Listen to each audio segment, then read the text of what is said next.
هو ده حر من اهم المقبلات اللي في رمضان. تعالوا اقول لكم ازاي نعمل. هقطعها مكعبات الحجم اللي انتوا عايزينه، قطعوا الحجم دوت تقريبا، بس حاولوا تكون كلها قد ما تقدروا نفس الحجم. حساب بس في ميه تتنقع كده نص ساعه عشان ايه النشا يطلع منها شويه. خلاص وصل 165. الباص دي هحمرها على مرتين، مره على 160 نار هاديه يا دوبك اسويها تقريبا 70 80%. بعد كده اشيلها واعلي النار وارجع تاني عشان تاخد الايه اللون البني والكريسبي.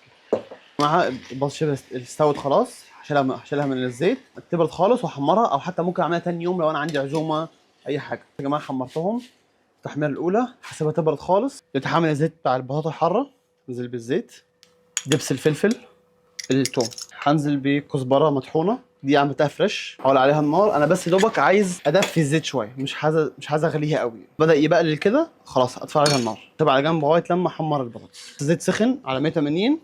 هنزل بقى بايه بطاطس. خلاص يا جماعه بقى جولدن براون وكريسبي. سامعين الله على الصوت يا جماعه؟ اول ما تطلعوه من الزيت رشه ملح بس، قلبوه كويس. انزل عليه معلقتين من الزيت او حسب بقى براحتي، ازود انا براحتي، بس هقلب كويس.